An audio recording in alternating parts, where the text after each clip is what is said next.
cara con Rosalía.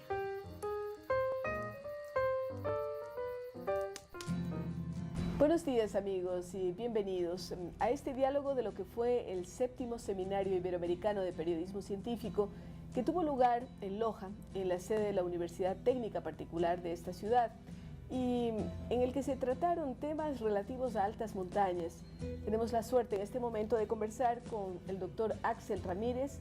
Él es un antropólogo, profesor de la Universidad Nacional Autónoma de México, y con quien queremos hablar sobre su ponencia, que versó precisamente sobre altas montañas y sobre temas como la etnoecología. Bienvenido, Axel, a este programa. Muchísimas gracias por la invitación. Queremos hablar de este término, etnoecología. ¿Qué quiere decir? ¿Por qué mencionarla o por qué referirse a esta temática? Porque yo creo que es muy importante conocer cómo las comunidades nativas, mestizas, campesinas, tienen la noción de su medio ambiente, que es una noción muy diferente a la que puede tener un ecólogo, un biólogo o un científico natural. Están dentro de su propia comunidad. Estar dentro de su propia comunidad, pero además con un concepto muy diferente del entorno que lo rodea. Es decir, un concepto que ellos mismos han creado culturalmente, en el cual están viviendo culturalmente y con el cual están interactuando culturalmente. ¿Esto tendría que ver necesariamente con recuperación de tradiciones, de formas de hacer las cosas, de algo que usted mencionó en su ponencia, como la recuperación, por ejemplo, del brujo, del chamán, del curandero, de prácticas tradicionales? Así, desde luego, yo creo que está envuelto en un gran simbolismo el medio ambiente para ellos, y precisamente al estar viviendo en ese medio ambiente, no solo lo están recuperando, lo están reviviendo. Es decir, lo están rescatando de una manera, llamémosle, consciente. ¿Cómo se conjuga esto con las modernas sociedades o las postmodernas o las ultramodernas? Lo que pasa es que en la sociedad moderna y con todas estas cosas del posmodernismo, la globalización, etcétera, la gente como que ha perdido el sentido del entorno que lo rodea. Es decir, depende más bien de alguien que se llama científico para que le diga qué es lo que lo rodea. Ellos no requieren de nadie que les diga qué los está rodeando, porque lo están viviendo, lo están conociendo, lo están tipificando, lo están clasificando. ¿Sería esta una forma más humana de relacionamiento con el entorno? Desde luego, y no solo humana, yo diría que natural y deseable. ¿Y vamos hacia dónde con teorías como estas dentro de un mundo que parece que está agotando ya todas sus posibilidades? Yo creo que vamos hacia un rescate que la misma sociedad nos está exigiendo. Es decir, el hecho ya de que uno acuda con un curandero, con un chamán, o como se le llame, ya implica que se está recuperando algo, que se está perdiendo la fe en procesos modernos, posmodernizados o como se les quiera llamar, y se está recurriendo a lo que había sido, digamos, el quehacer y la sabiduría de los pueblos prehispánicos, por decir algo. ¿Cómo entra dentro de esa cosmovisión, de esta manera de ver las cosas, el tema de las altas montañas? Entra desde el momento en que hay una clasificación de los pueblos que habitan las altas montañas, y no solo las altas montañas, la montaña común y corriente. Hay una tipificación, hay un tipo de vida cultural envuelto en simbolismo, envuelto en una gran solidaridad comunitaria. Esa es característica de los pueblos de montaña. Esa es característica de lo los que pueblos llamaríamos de la montaña. minga entre nosotros. Lo que llamarían la minga entre ustedes. Entonces yo creo que ha sido poco estudiado el papel que juega el hombre de la alta montaña. ¿Por qué? Porque al hombre se le considera el depredador de la naturaleza. Y esto ya tiene una especie como de freno para que los científicos, tanto naturales como sociales, se aboquen a analizar a estos habitantes de altas montañas o a estos pueblos de altas montañas. Es muy diferente el ser que habita en las montañas, ya quitándole el calificativo de altas, en las montañas, del que puebla las llanuras. Es diferente en tanto a que se maneja otro tipo de relación con el medio ambiente. ¿Por Es qué? decir, porque hay distintos, digamos, microclimas, hay distintos tipos de vegetación, hay distintos tipos de tierra, de suelos, y entonces cada quien lo maneja de acuerdo a su medio ambiente. Sin querer caer en una especie de determinismo geográfico, usted que es experto en temas de chicanos, de mexicoamericanos, pero también de ecuayorquinos, sobre los que ha hecho análisis, ¿cómo reacciona el hombre de la montaña cuando va y el hombre de la naturaleza cuando va a esas selvas de cemento como Nueva York? Yo creo que hay un choque cultural y muy fuerte. ¿Por qué? Porque lo sacas de su hábitat y lo metes en otro hábitat para el desconocido.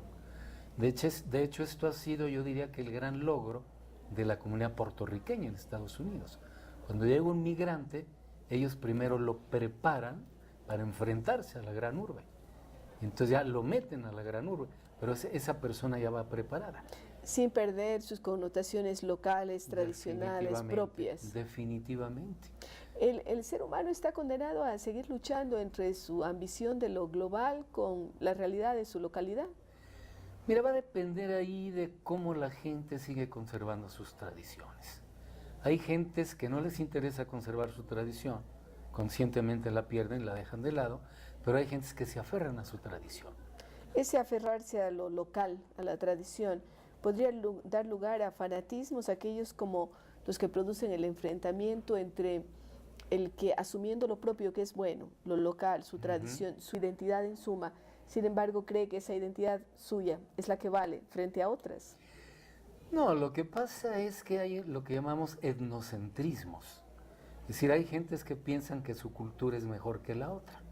Y aquí lo que se trata y pueden irse hasta la guerra, porque en cultura entendemos todo, desde la religión hasta la gastronomía, ¿verdad? Definitivamente. Y la gente se va a la guerra por eso. Pero por supuesto que se va hasta la guerra por ¿Cómo eso? evitar que en este mundo que parece que ha vivido suficientes, demasiadas guerras, se vuelvan a repetir los mismos esquemas, los mismos enfrentamientos, los mismos choques, los mismos roces que van y conllevan hacia cataclismos probablemente universales? Bueno, yo lo que pienso es que a veces hay una exageración del manejo de la cultura y esto los lleva, obviamente, a un fanatismo. Es decir, la cultura tiene que darse de una manera natural. No tiene que ser impuesta ni tiene que ser atacada. Es una manera natural de conservar uno su identidad, de conservar uno su religión, de conservar uno sus costumbres y no que sean impuestas.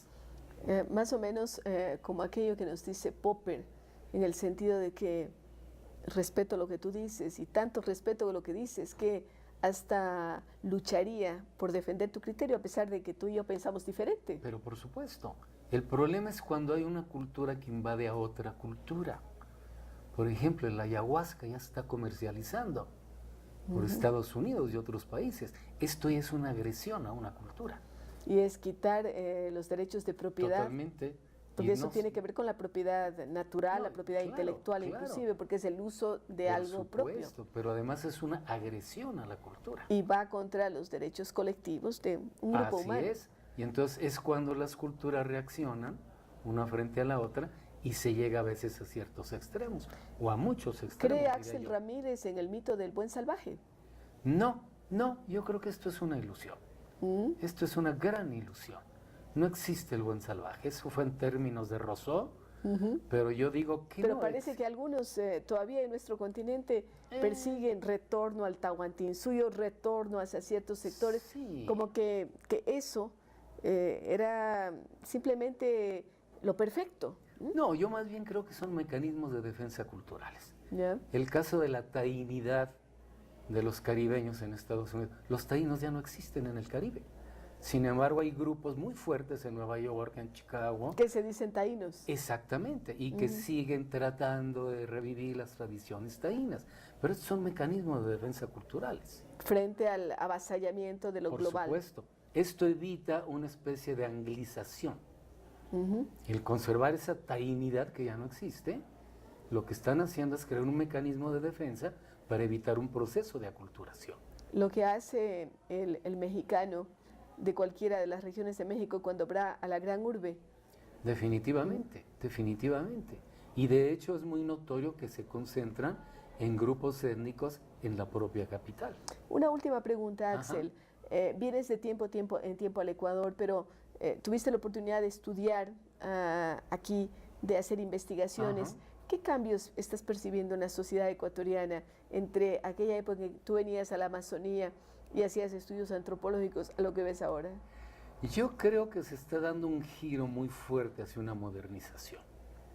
Es decir, se está, yo diría que hasta despersonalizando la identidad de los ecuatorianos, porque lo sacas de un contexto rural, lo metes a un contexto urbano ya caótico, diría yo, porque en realidad son caóticas nuestras capitales de América Latina.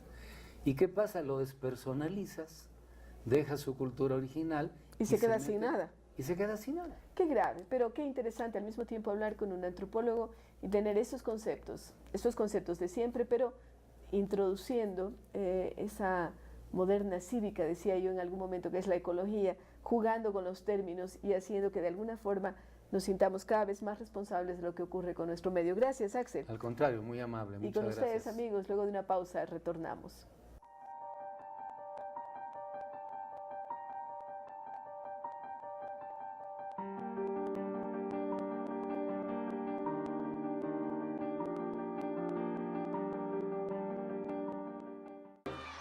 Yo quiero explorar el espacio. Yo quiero ser presidenta del Ecuador. Y yo ganar la NBA.